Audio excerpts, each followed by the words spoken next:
예. 로세처를 생각해야 될 것은 대한민국의 교회와 성도들입니다. 에스겔 8장에 예루살렘의 첫 번째 죄악은 제단문 어기 북편에 있는 투기의 우상, 이 바알과 아세라 신상이라고 말하는데요. 이게 서 있었고, 두 번째는 이 성전의 어느 한 단편에 서 있는 그 감춰진 방 안에서 이스라엘의 유력한 사람들이 다 모여서 우상을 섬기고 우상에게 경배하고 여호와 하나님을 대신할 만한 신을 찾는 그런 장면이 에스겔에게 환상으로 보여줬습니다. 세 번째,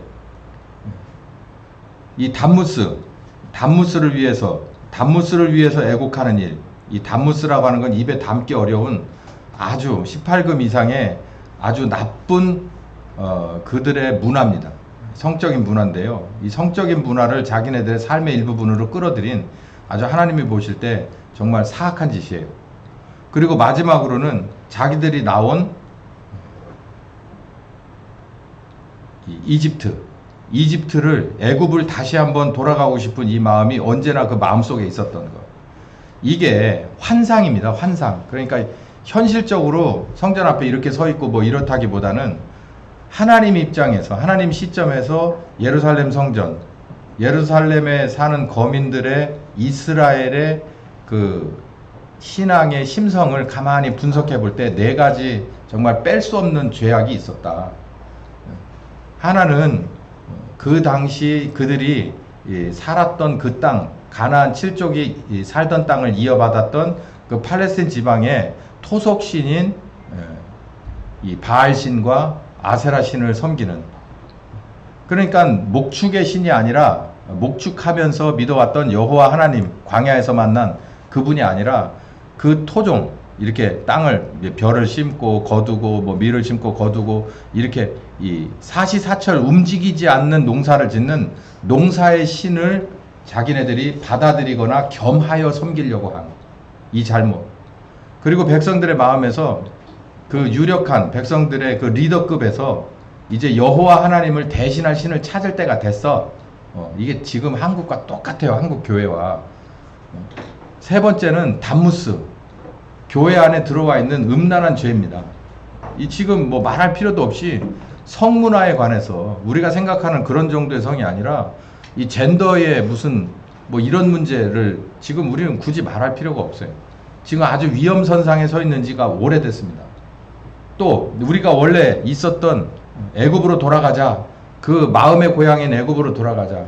우리의 마음의 고향이 어디예요? 세상 사람들과 똑같은 곳에 있습니다. 이 죄를 우리가 이 말씀을 다시 보면서 이 대한민국 2025년 대한민국의 교회를 가만히 하나님이 들여다보셨을 때 이 네 가지 중에서 자유로운 게 한 가지도 없다. 우리가 이걸 봤죠. 이 대한민국의 교회가 이제 그런 아주 심각한 이 암의 말기 현상을 보이고 있는데, 이 현상은 어떻게 하다가 온 거냐라는 거예요. 원래 처음부터 이렇게 돼 있는 건 아니었습니다. 마태복음 13장 24절에서 29절까지 보면은 가라지의 비유가 나오는데, 이 가라지의 비유를 여러분들 이거 다 들어서 아실 거예요. 여기 보면 예수께서 그들 앞에 또 비유를 베풀어 가라사대 천국은 좋은 씨를 제 밭에 뿌린 사람과 같다. 사람들이 잘 때 그 원수가 와서 곡식 가운데 가라지를 덧뿌리고 갔다. 싹이 나고 결실할 때 가라지도 보였다. 집주인의 종들이 쳐다보고 말하되 주여 밭에 좋은 씨를 심지 않았습니까? 근데 어째 가라지가 생겼습니까? 주인이 가로되 원수가 와서 도둑으로 씨 뿌리고 갔구나. 종들이 말하되 그럼 우리가 가서 싹 뽑아버릴까요? 주인이 가로되 가만두어라. 가라지 뽑다가 곡식까지 뽑을 수도 있어. 이 비유를 다 하실 거예요. 이 비유가 지금 대한민국의 교회예요. 외국의 선교사, 몇몇 선교사들의 순교의 피, 우리가 뭐 토마스에 대해서는 우리가 열심히 배워왔잖아요. 뭐 토마스만 있겠습니까? 살아서 죽어서 순교의 피를 흘리고 헌신한 사람들을, 그 제물이 된 사람들을, 그 사람들을 하나님이 제물로 받으셔서 거기에 합당한 은혜를 주셨어요. 그게 평양을 중심으로 이북 지역에 주로 시작되었던 1903년에서 7년 그 이후로 있었던 성령의 회개 사역입니다. 화전민이 밭을 읽을 때 그냥 요즘과 같이 기계가 좋은 게 없으니까 그냥 웬만하게 평평하니 그냥 이렇게 가로먹을 만한 땅은 그냥 가서 불을 놔버립니다. 그래서 화전이에요. 불을 확 나서 나무도 쓰러뜨리고 태우고 그리고 자풀도 그 건불이나 이런 것도 다 태워요.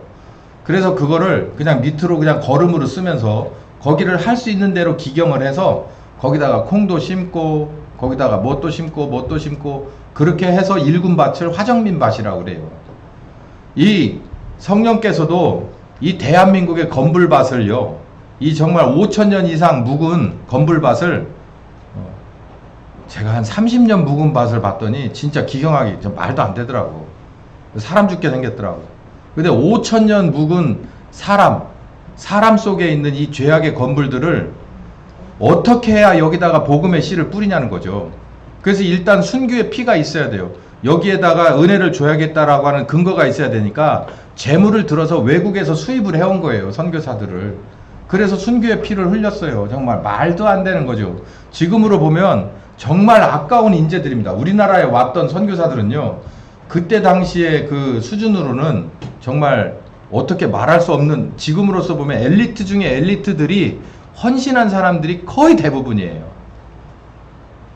그 열정도 뿐만 아니라 인격적으로도 학력적으로도 가문적으로도 절대로 뒤서지 않을 사람들, 그 아까운 흠도 없고 점도 없는 사람들을 순교의 제물로 받았어요. 무엇을 위해서? 이 땅을 위해서, 5,000년 이상 묵은 땅을 위해서.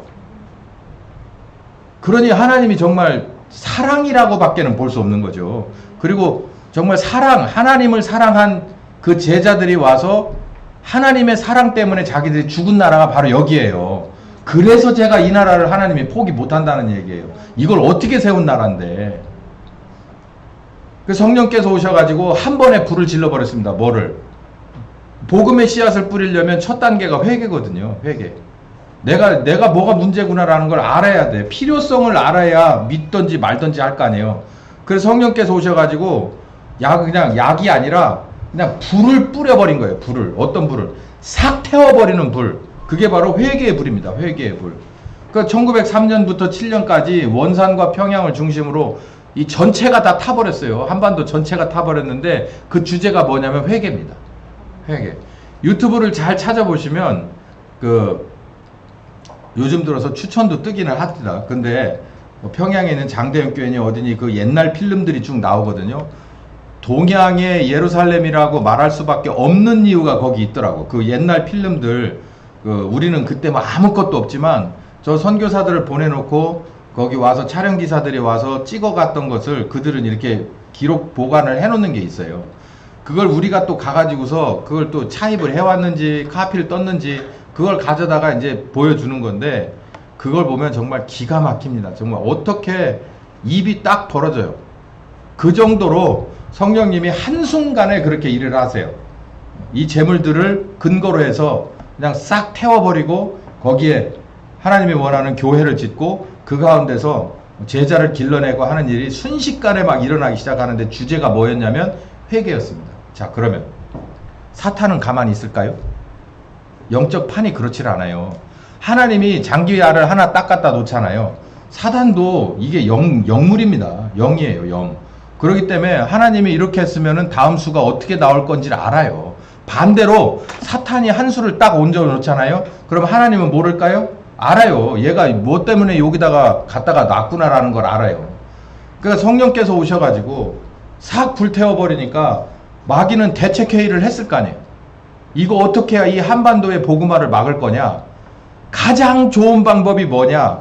짜내봐라, 짜내봐라, 짜내봐라. 그러고서 가라지 하나의 씨앗을 딱 만들어서 탁 갖다 던졌습니다. 제가 오늘 여러분께 드리고 싶은 얘기가 그게 뭐겠냐는 거예요. 그 정체를 알아야 돼. 그 정체를 알아야 이 한국교회의 고질병인 암종이 어디서부터 왔냐를 알아야 되는 거예요.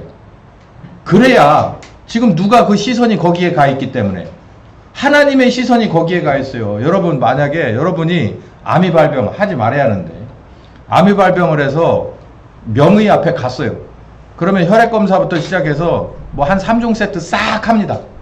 조직검사까지 싹 해요. 그리고 나서 맨 마지막에 이제 뭡니까? 확진 받는 날 가잖아요. 그러면은 이제 쭉 다 갔다가 모니터 몇 개에다 쫙 다가 펼쳐놓고서 거기서 이게 무슨 병입니다. 무슨 암입니다. 왜 온 겁니다. 라고 딱 찍어서 얘기를 해준다고. 그래서 이제 어떻게 치료를 하겠습니다. 이 대한민국의 교회도 암종이 이렇게 거의 말기 수준인데 이게 어디서부터 시작된 거고 어떻게 된 거냐는 거예요. 지금 제가 드린 이 말씀이 마태복음 13장의 이 비유가 우리나라의 교회에 딱 들어맞는다는 말이에요. 사탄이 가라지를 파종했어요. 이게 바로 20세기형 만몬입니다. 만몬은 재물신을 말해요. 재물신을 말하는데 아까 이 에스겔 8장에 에스겔 당시에 이 예루살렘의 암종은 뭐였습니까? 크게 네 가지였죠. 하나는 토속신인 농업이 지네들 뭡니까? 목구멍이잖아요. 이제는 광야를 헤매는 게 아니라 이제 어느 땅에 딱 정착을 했기 때문에 이 정착해서 사는데 정말 가성비 높게 정말 노동은 좀 하고 많이 벌어먹고 여기다 자식 새끼 뿌려서 잘 사는 그러려면 뭘 믿어야 되느냐. 역대로 계속해서 이 가나안 땅에 살던 사람들은 무슨 신을 믿어왔냐. 그때는 신이라고 하는 것이 종교라고 하는 것이 자기네들의 삶의 과반 이상을 차지했기 때문에 이 가나안 땅에 이 살던 토착민들은 여기에 농사를 잘 져주는 바알신을 섬겼어. 여기에서 집집마다 아들 잘 낳고 자식 쑥쑥 낳는 아세라 신을 섬겼어. 우리는 뭐 섬겼지? 우리는 광야에서 야훼 하나님을 섬겼지. 율법도 받았지. 거기에 따라서 희생제사도 드리면서 감사제도 드리면서 살았지. 우리가 이제 상황이 바뀌었으니까, 응? 상황이 바뀌었잖아. 그러니까 뭐 또 바꾸자? 신도 바꾸자. 그래서 바알신 아세라신이 나온 거고 담무스가 거기 나온 거고 담무스가 이런 거예요. 우리 지금으로 말하면 삼신할머니. 옛날에는 남아선호 사랑이 극에 달해 있었잖아요. 농경사회이기 때문에 뭐 이스라엘이라고 달랐을까요? 여자 취급 안 했죠. 남자를 취급했죠. 왜냐면 노동력이니까 그 자체가. 그러니까 우리 삼신할머니 뭐 어쩌고 저쩌고 하면서 뭐 거기다 갖다 뭐 하고 막 그러잖아요. 그 담무스도 마찬가지예요. 그런 거예요. 근데 광야에서 만난 40년 동안 함께하고 이 가나안 칠족을 몰아내는데 앞장서신 그 여호와 하나님과 그 율법은 뭐라고 가르치고 있어요? 전혀 다르게 가르치고 있잖아요. 이 세상의 모든 것은 누구 손에 달렸다는 거예요? 하나님 손에 달렸다고 얘기하는데 무슨 담무스를 얘기하고 바알신을 얘기하고 아세라 여신을 얘기하고 그러냐고. 유일하신 야훼 하나님이라고 가르쳐서 40년 동안 훈련받아서 그 후손들이 들어가서 한 짓이 또 그래요. 그러니까 망할 짓인 거죠. 그것처럼 지금 우리 20세기에 걸쳐서 이 우리나라가 대략 한 80년 정도, 이게 80년 정도라 봤을 때 이 안에 우리 가운데서 정말 가라지가 파종된 이 씨앗은 뭐냐면은 20세기형 재물신입니다. 그게 어디에 세워졌다고요? 교회. 그리고 교인들. 어디에? 속에. 제가 이렇게 한번 다시 물어보겠습니다. 주일날이 중요해요? 여러분 사업이 중요해요? 세 사람만 얘기한다. 어? 나머지는 경우에 따라서는 내가 목회 20년을 했어도 경우에 따라서 하는 사람들이 복 받아서 헌금을 한 반절 이상 낸 사람을 못 봤어. 내가 이번 주만 저기 하면요, 내가 한 1억을 버는데 한 5천 헌금할게요. 절대 그런 거 없어. 인색하기 짝이 없어, 사람이라는 게.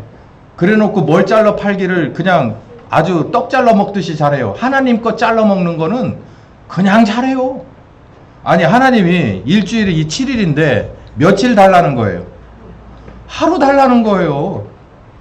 그것도 누굴 위한 거예요? 하나님을 위한 거예요? 나를 위한 거예요? 나를 위한 거요. 11조도 굴을 달래요? 뭐를 달래요? 하나 달래요, 겨우. 그것도 누굴 위한 거예요? 나를 위한 거지, 하나님을 위한 거예요, 그게? 그러니까 하나님은 참 속도 없어요. 가만히 보면 징글징글하게 그 짝사랑의 그 수치가 정말 도를 지나쳐 약 드셔야 돼. 남는 거 하나도 없어. 그런데도 뭐 하냐면은 이렇게 갸우뚱하는 거예요. 말씀은 그렇지만 현실적으로 이래요. 그거가 목사들도 그걸 용인하기 시작했어요. 언제부턴가.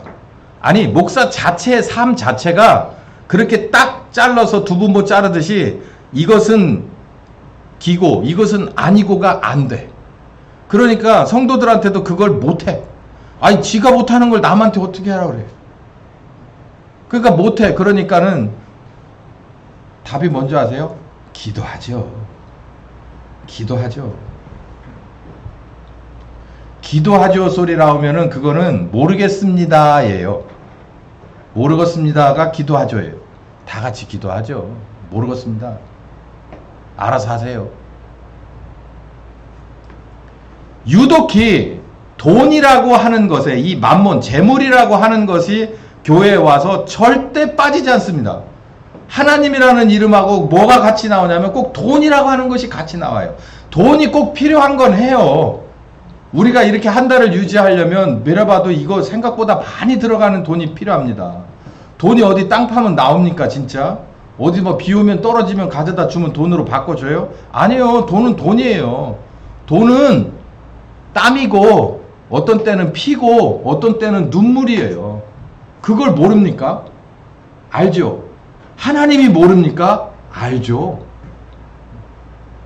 그런데 우리는 계속해서 겸하여서 섬겼어요. 이게 대한민국 교회의 암종이에요. 암종. 이게 신학을 공부하다 보면 목회학에서 절대 뺄 수 없는, 지금도 여러분 목회학을 배웁니다. 목회 이 신대원을 가면 목회학을 배우는데 목회학 배우면 뭘 배울까요?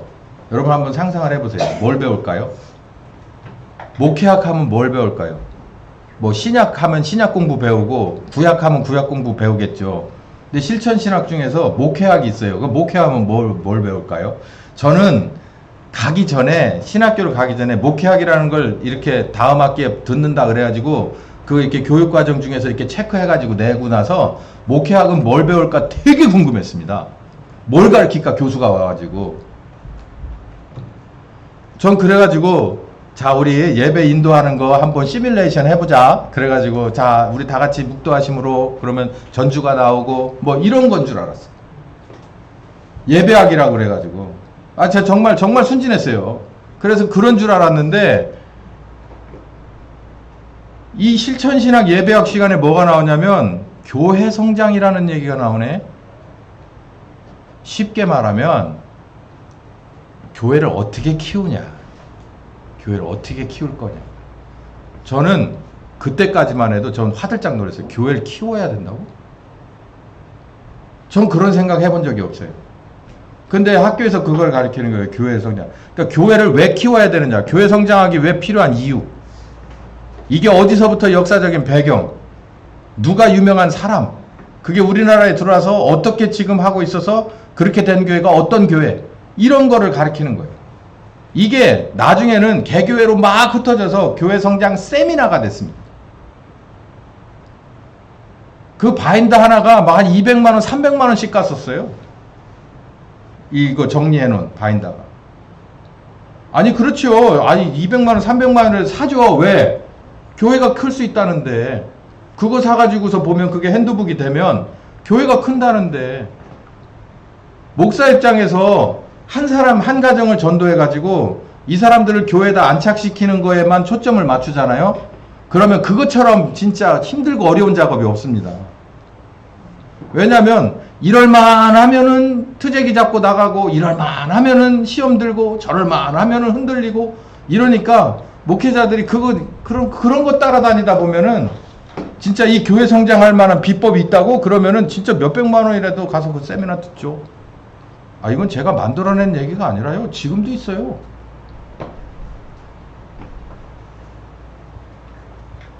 근데 이 교회를 성장하는 것 가운데서 교회가 성장해야죠. 태보에서 되겠습니까? 성장하고 이거는 생명체이기 때문에 성장하는 건 자명한 건데 문제는 뭐냐면 교회를 성장시키려고 주지 말아야 될 MSG를 너무 많이 주는 거예요. 이거 먹이면 안 되는 건데 먹여요. 이거는 용인하면 안 되는 건데 용인을 해요. 대표적인 게 몇 가지가 있어요. 기가 막힌 건 뭐냐면 새생명 축제라고 불러놓고 가수를 부릅니다. 근데 그 사람들이 명칭이 집사야. 가로 열고 집사. 뭐 트로트 한물간 가수 가로 열고 집사.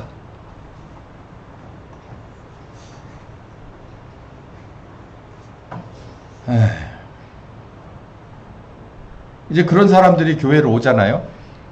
그럼 이제 그 사람들을 안착시켜야 되니까 목사 설교가 이제 아메리카노에 아이스 아메리카노에다가 물을 한번 더 탄 거가 되는 거예요. 아이스 아메리카노는 그 자체로도 싱거운데 에스프레소도 정말 이건 어떻게 될까 말까 데 아이스 아메리카노에다가 또 거기다가 또 얼음 더 타고 또 조금 물을 더 타면 이게 뭐가 돼? 그러면서 교인들 중에서 초신자들이 쭉 들어오는데 그 사람들이 유력한 사람이 들어와요. 이 사람이 11조 한 방이면 한 1, 2억 막 하는 사람들이 들어온다고. 그러면 그 사람들이 중심이 돼요. 왜냐하면 그 사람을 키워야 된다는 명목하에. 그럼 나머지 사람들도 하향평준화가 되는 거예요. 아니 지금 정치가 이따구로 돌아가는데 아무 말 못하는 목사들이 어느 날 갑자기 된 게 아니에요. 교회 구성원들 중에서 내로라고 하는 돈줄들이 이거에 헤엄하고 있는 거예요. 그러면 그 사람들을 자기가 컨트롤이 안 되는 거야. 그러니까 그냥 입 다물고 나는 이 편도 저 편도 아니고 예수 편이라고 그래요. 예수 편 같은 소리 하고 있네. 성경 제대로 읽어봐. 예수님은 어느 한편에 세상 첫부터 지금까지 한편에 서 있어. 뭔 소리 하고 있어. 그런 사람들이 자기들 마음에 안 들면 목사 쫓아내요. 근데 또 자신이 없어. 쫓아내면 나가가지고 맨 땅에 헤딩하면서 성령님하고 동행할 자신이 없어. 해봤어야 말이지. 그런 걸 해봤어야 말이지. 목회는 개척입니다. 개척. 개척에 준하는 그 어려움을 겪어봤으면 2번 개척하는 건 어렵지 않아요.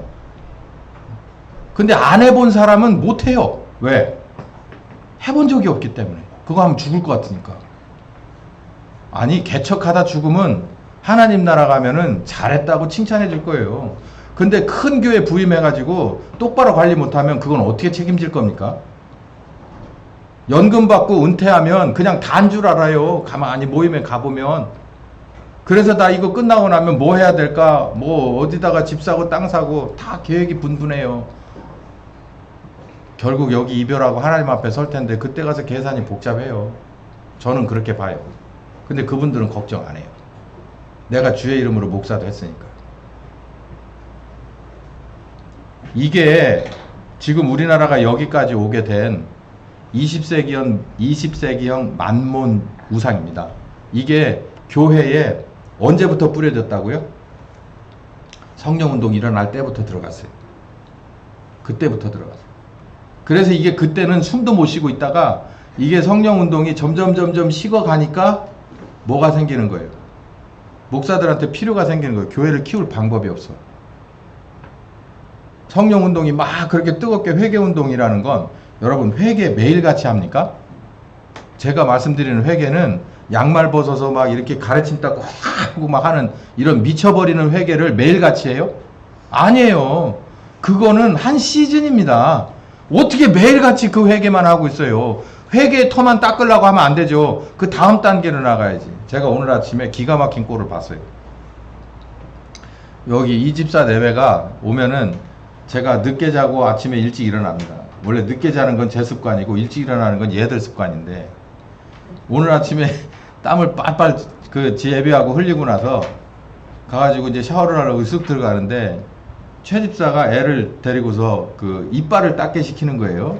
그래서 이렇게 보니까 여기다 이렇게 뭘 앞에다 하고 부카부카 하자 그러고 내가 가글가글하고 이제 애태하고 이렇게 하더라고. 그래서 이렇게 딱 보는데 뭐가 탁 떠오르냐면 아, 우리 성령님도 저렇게 하는구나.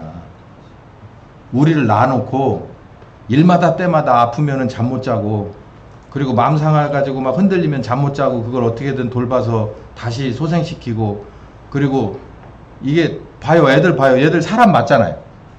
근데 솔직히 말해서 얘네들이 사람이 돼 갑니까 지금? 돼 가는 중이죠. 얘들이 요즘 요만하지만 얘네들이 이제 대소변은 가리지만 불과 1, 2년 전에는 대소변도 쉽지 않은 애들인 거예요. 근데 뭐가 되게 만드는 거예요? 사람이 되게끔 만드는 거예요. 누가? 엄마가, 아빠가 잠 못 자고 모든 걸 투자해서 집중해서 만드는 거예요. 성령님도 우리 그렇게 만들겠구나 하는 생각이 탁 드는 거예요. 야, 최 집사야, 네가 사람 만든다. 그러니까 이러고부터 쳐다봐. 뭔 소린가 저 양반이. 성령님도 우리를 이렇게 만들 거예요. 우리 나놓기만 했지 그냥 내박치잖아. 고와 같이 너희를 버려두지 않을 거예요. 와서 뭘 봐요? 이빨도 닦는 거 가르치고 봐 이거 보이냐 저기 보이냐 저거 잘 보이냐 내가 보라는 거 보이냐 이거 이제 알아지냐 이해가 되냐 이해가 돼 이거 가르쳐요. 안 되면은 여기 잡고 진정해라. 내가 너하고 함께 한다. 내가 너를 꼭 사용할 것이다. 이 성령께서 회개한 사람들에게 이렇게 잔잔하게 개개인별로 그렇게 함께 하시기를 원했었는데 거기에 가라지가 싹 들어왔다. 뭐가? 뭔 소리야? 교회가 커야지. 교회가 커야지. 교회가 커서 헌금 많이 내고 숫자가 많아야지. 교회도 지을 수가 있지. 목사도 연봉 많이 받지. 자가용도 봉고차가 아니라 승용차 타고 다닐 수가 있는 거 아니야. 이렇게 되는 거예요. 그러니까 하나님의 뜻대로 된 겁니까? 안 된 겁니까? 거기서부터 갈라선 거예요. 오늘 아침에 제가 아주 귀한 장면을 봤어요. 제가 실질 딱 보고 깜짝 놀랐다니까요. 아, 저렇게 나를 키우셨겠구나. 똥인지 오줌인지 모르는 거를 저렇게 키워가지고 지금 목사라도 해먹게 만들어 놓은 게 누구시구나. 성령님이시구나. 저렇게 키우길 원했어. 회개하고 난 사람들을 데려다가 저렇게 시간이 걸리지만 하나님의 아들들로 빛의 자녀들로 만들기를 원했어. 그러려면 도대체가 하루 이틀 걸리는 게 아니고 숨막히는 그 밀고 당김이 얼마나 많아야 되지만 거기에다 가라지가 탁 들어왔어요. 뭐? 교회가 커야지 뭔 소리야. 숫자가 많아야지 뭔 소리야. 이게 암종인 줄 아십시오. 28절에 이런 말씀이죠. 주인님 우리가 저걸 뽑아버릴까요? 뭐라고요? 가만두어라. 곡식까지 상할라. 근데 이게 끝까지 가는 건 아닙니다, 여러분. 읽어봅시다. 30절 시작. 둘 다 추수 때까지 함께 자라게 두어라. 추수 때에 내가 추수꾼들에게 말하기를 가라지는 먼저 가두어 불사르게 단으로 묶고 곡식은 모아 내 곡간에 넣으리라 하리라. 해법이 뭐예요? 추수 때를 기다리면서 우리가 불편하고 어렵지만 가라지들 사이에서 열매를 충실하게 맺는 수밖에는 없습니다. 이렇다고 핑계대고 열매가 없으면 여건이 이렇잖아요. 그럼 우리도 똑같이 뭐 할 수 있어요? 이렇게 넘어가거든요. 대부분이. 안 돼요. 목사도 그러면 안 됩니다. 요즘 추세가 교회 성장학 배경의 실천 신학이고 예배학이고 목회학인데 우리가 무슨 수가 있어요? 우리는 학교 가면서 이거 배웠어요. 하나님 앞에 가서 그 소리를 해봐라 이 답답한 인간아. 그게 먹히나? 그것보다 뭐가 중요해요? 성경이 중요한데 성경은 이미 나와 있구만. 성령님 얘기 그렇게 나와 있구만. 회개한 다음에는 성령께서 오셔서 선생님이 돼가지고 가르치는 때가 있고 키워놓으면 나중에 사역자로 함께하는 오순절 성령이 따로 있구만. 뭔 소리 하고 있어. 누가 뭐라고 가르치는 건 그건 거짓말이지. 사탄의 가라지지. 속았어요. 하와가 한 번 속았어요. 잘못했어요. 한 번 용서했어요. 두 번 용서해요? 절대 안 합니다. 절대 안 해요. 우리 잘못하면 그냥 그게 아웃이에요. 아웃. 열매를 맺어야 됩니다. 이 교회가 이런 추세라도 이렇게 가르치는 말씀들이 뭐 주로 주류라고 하더라도 우리는 그 가운데서 열매를 맺어야 돼. 하나님 뜻대로 돼야 돼요. 그 뜻대로 뭐 제가 아까 비유를 얘기했잖아요. 엄마가 애를 가르치더라고. 만들더라고. 만들어. 지 뱃속에서 애를 주물럭주물럭 해가지고 10달 동안 만들어서 내놓더라고. 그러더니 진짜 이제 사람으로 만드는 건 엄마가 24시간 붙들고 만들어요. 성령님도 여러분을 하나님의 자녀로 만들어요. 회개하고 복음을 믿어 거듭나는 건 한순간이에요. 그런데 하나님의 자녀로 만드는 건 시간이 많이 걸립니다. 성령께서 내주하지 않으면 안 되는 거예요. 얘네들 24시간인데 8시간만 해가지고 애들이 인성이 클 것 같아요? 8시간 근무 요즘 좋아하잖아. 몇 시간 근무 초과하면 안 된다잖아. 엄마도 그렇게 근무해봐 애들이 커? 택도 안 닿는 소리 하지 말아요. 24시간도 모자라 저것들. 그래서 키우는 게 20살을 키워도 20살을 먹으면 여기 20살 없네. 네. 여기 한 몇 년 키운 게 한 10년 키웠나? 10년 키우면 이렇게 돼요. 아직도 멀었어. 성령님도 마찬가지. 성령님도 우리를 10년을 키워도 성령님이 볼 때는 그냥 애예요. 애. 예? 근데 그 과정에 들어가지 않고 교회를 키워야 된다 하고 있어요. 그게 바로 암종입니다. 잘못된 거예요. 뒤를 돌아다 보면 안 돼요. 여러분 어떤 게 주류든 상관없어요. 진리는 따로 있습니다. 그 진리를 따라가야 되는 걸 믿으시기 바랍니다. 로세처를 기억해라. 오늘 본문이 아주 이 결론입니다. 지붕 위에 있어요. 위급한 상황입니다. 우리가 알았잖아요.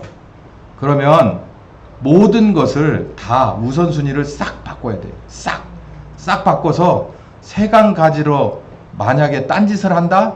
시간 낭비를 한다? 그거는 망하는 지름길이에요. 그냥 다시는 회복이 안 됩니다. 자, 여기서 한 3가지를 여러분에게 생각할 만한 주제를 드리고 끝낼게요. 첫 번째는 경제적인 어려움을 어떻게 극복하시겠습니까? 우리 앞으로 당면한 숙제예요. 당면한 숙제.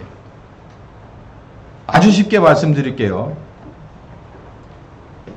우리가 계속 금요 기도회 때마다 이걸 기도하는데 경제적인 어려움 가운데서 분명히 하나님의 도우심으로 살아내는 사람이어야만 합니다. 예. 천인이 만인이 좌우에서 쓰러져도 하나님 함께하는 사람은 살게끔 돼 있어요. 왜요? 하나님 이름 때문에 살게끔 돼 있어요. 그래서 여러분은 작정을 하셔야 됩니다. 많은 사람들은 평상시에 지붕 위에서도 세간이 걱정돼 가지고 이러고 사는데 여러분은 먼저 그의 나라와 그의 의를 걱정하시며 하나님이 보실 때 그게 정말로 네 전심이구나 진심이구나 라는 것을 인정되면 여러분의 삶에 공급이 끊이지 않을 걸 믿으시기 바랍니다. 그게 이제 시험 무대에 올랐어요. 시험 무대. 왜냐하면 전체적으로 불황이 올 거거든. 전체적으로 위기가 올 거거든. 그때 묵묵하게 견뎌내는 게 이게 진짜 하나님이 함께하는 사람이고 하나님한테 점수 받은 사람이 맞구나라고 하는 게 증명되는 거예요. 여러분 그럼 어떻게 해야 되겠습니까? 여러분 정말 기도 단단히 하고 마음 준비해야 합니다. 내가 무엇이 우선순위인가? 여기 얘기하잖아요. 지붕에서 세간 가지러 내려가는 헛짓하면 안 된다고. 여러분 하나님이 여러분을 살려야만 삽니다. 예. 이거 자꾸 시간 가는데 군대에서 군종이 환영을 받는 때가 있대요. 그게 전투에 나가기 직전이랍니다. 전투에 나가기 직전이라면 군종이 예배드리러 오라고 안 해도요. 높은 사람부터 저 밑에 있는 저 군속들까지 다 온대요. 작전 나가기 전에는. 이 얘기를 제가 이 걸프전 첫 번째 걸프전에 참전했던 군인이 제 목회학 박사 그 지도 교수였거든요. 이 양반이 이제 병으로 나갔는데 저기서 군종장교가 이렇게 똑같이 이제 뭐 군종장교라고 써있지는 않고 그냥 해봐 쓰고 군종장교가 이렇게 오는데 애들이 구름대처럼 같이 몰려오더래. 그래서 저기 목사님 오시는 줄 알았다는 거예요. 그러면서 예배를 드린다고 하는데 그 주변으로 그냥 꽉 달라붙어가지고 막 위로 뭐 날아다니고 그러는데 목사님이 이렇게 서가지고 저기 하는데 막 바짝 달라붙어가지고 병아리 새끼들 엄마 여기 들어가려고 달라붙은 것처럼. 그래서 그 양반도 나중에 그렇게 예배를 드리고 나서 나중에 정신을 차리고 생각해봤대. 내가 왜 저렇게 저 양반한테, 그러니까 목사님이 가운데 서 있는데 최대한 가까이 오려고 막 여기로 붙으려고 막 그냥 애들이 난리가 나요. 거미들처럼 막 그냥 막 위로 타고 올라타고 막 목사님 옆으로 최대한 가까이 붙으려고. 그 자기가 자기 스스로 자문을 해봤대. 내가 왜 그랬을까? 그랬더니 목사님하고 가까이 붙어야 총 안 맞을 것 같더래. 본능이죠, 본능. 우리도 여러분 어려울 때마다가 아니라 이제 우리에게 닥칠 일에 우리는 뭘 점검해야 되냐면 내가 하나님하고 탁 달라붙은 사람인가를 고민해야 돼요. 이걸 고민하고 내가 잠시 한눈 팔지 않게, 그리고 정신 멍해가지고 떨어져 나가지 않게, 그걸 기도하라는 거예요. 겟세마네 동산에서 예수님이 제자들한테 기도하라고 한 게 그거예요. 뭐 나를 도와서 막 그 십자가를 막 하는 뭐 이런 중보의 기도 뭐 이런 거가 아니라 네가 날아간다, 잘못하면 네가 완전히 훅 가버리는 수가 있어. 그래서 훅 가버렸잖아요. 졸려서 그냥 그러다가 그냥 훅 가버렸잖아. 베드로 3번씩이나 부인하고 나머지들은 그냥 막 꽁지야 빠져라고 그러고 도망가 버렸잖아요. 그래서 니네 기도하라고 한 거예요. 여러분 이제 뭐 알아서 기도하세요. 그냥 제가 그냥 그렇게 말합니다만은 여러분 실전이에요, 실전. 내가 하나님 앞에 붙어 있는지를 점검해야 되고, 어디 약한 점이 있으면은 그걸 놓고서 정말 이 밤에 해결하겠다라고 하는 기도가 여러분에게 있게 되기를 바랍니다. 로세처를 기억하십시오. 앞으로 뚫어내는 방법밖에 없어요. 시간은 거꾸로 가지 않습니다. 바로 와요. 우리에게 지나오는 이 어려움은 우리가 뚫어내지 않으면 안 돼요. 필요하면 기도로 뚫어내시길 바랍니다. 필요하다면 금식도 하시길 바랍니다. 제가 원래 금식주의자가 아닌데 요즘 같으면 이제 안 되면 금식도 하세요. 무슨 수를 쓰고 발버둥을 쳐서라도 이 상황을 여러분 뚫어내시기 바랍니다. 절대로 뒤돌아보지 마시기 바랍니다. 머뭇거리지도 마세요. 의심하지도 마십시오. 그 순간 여러분 훅 날아갑니다. 기도하겠습니다. 이 대한민국의 교회에 올 것이 오고야 말았습니다. 주여, 이제는 있는 자는 더 있어지고 없는 자는 있는 것도 뺏기는 때가 되어버렸습니다. 주님, 우리는 정말 있는 자인지를 고민합니다. 내 속에 생수의 강이 있는지를 고민합니다. 성령님이 오셔서 주시는 귀한 말씀이 언제든지 필요할 때마다 그 귀한 말씀이 내게 생각나고 그 말씀이 나를 인도하시는지, 힘과 능력이 되시는지를 다시 한번 점검합니다. 부족한 점이 있습니다. 주여, 찾고 구합니다. 우리의 기도 가운데들 함께 하셔서 우리의 부족함을 채우시고 성령 하나님 쓰실 만한 귀한 용사로 드러나는 한 사람들과 가정과 교회 되게 하여 주시옵소서. 결단코 뒤를 돌아보지 않는 정신 똑바로 차린 300용사들 다 되게 하시옵소서.